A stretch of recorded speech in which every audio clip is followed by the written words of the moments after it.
जय जगन्नाथ सांग मैंने पागटा से दिन मस्त पाग देता तो मो हजबैंड कहले कि बहुत वर्षा होता मीन रात ही वर्षा चलता तो मो हजबैंड कहले तुम्हें मैंने रेडी हो जाओ आम गोटे जगह को जावा तो आमको पूरा सस्पेन्स रखिले कि कहले तो आम मैंने भी गाधे मीन ड्रेसअप हो गलु मुझे गाधे थी सका बट मो झील को गाधे देकी रेडी करदेली आम मैंने बाहरी गलु आ बाट सारा पूरा वर्षा हो देखो केते बढ़िया लगुच लंग ड्राइव रे जावाई मत से बहुत बढ़िया लगे मो झील टी गाधे सारापर से शोई पड़ा पछ सीट्रे तो मु बस वीडियो बने बने जाऊला मत एत बढ़िया लगला मत बहुत बढ़िया लगुला एक्चुअली बहुत जोर ही वर्षा होता से दिन बिल्कुल भी वर्षा छाड़नी तो आम तो जानी नु बस ये ब्रिज ऊपर है से कहले कि नहीं आम कटक जाऊँ देखो महानदी पूरा फुल हो जाए पानी रे कहीं वर्षा पूरा 4-5 दिन है कंटिन्यूअसली चलती टिके भी बंद ना तो आमको से नहीं जाते सिल्वर सिटी बोट क्लब को सेटा जोटा कि नुआ मीन्स बहुत बढ़िया बहुत आई कैचिंग होती तो सेटा एंट्री फी फ्री थिला तो तापर से नेले खाली बुलाबुली करने 20 रुपीज इच पर्सन तापर सेठी गलु सेठी बोटिंग फोटिंग भी होची बट पानी बहुत थिला आउ बेसी लोक भी नथिले से दिन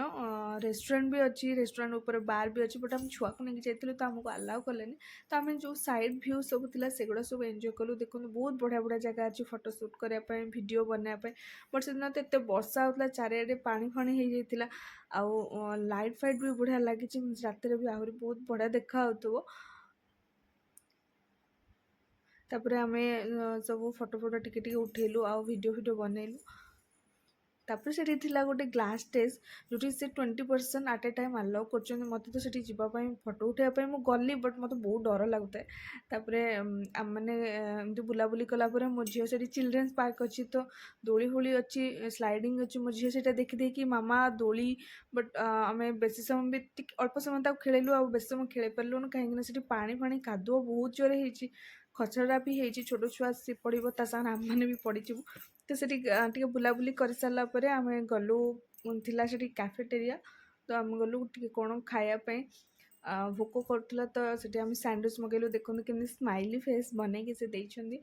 आउे आम मगेलु पनीर पकोड़ा जो वर्षा होता बाहर गरम गरम पनीर पकोड़ा आहा हा हा बहुत टेस्टी था आम फ्रेंच फ्राई भी मगेलु बट फ्रेंच फ्राई से लेट कले से नहीं आसलु पार्सल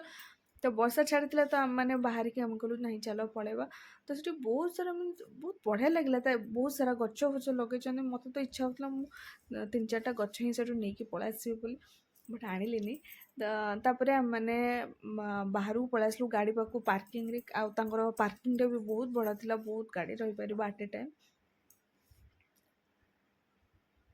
तापर आसला बेलू से कटक रे गोटे से नराज पाखे मे भी से गोटे भल जगह बुलाबुली कलु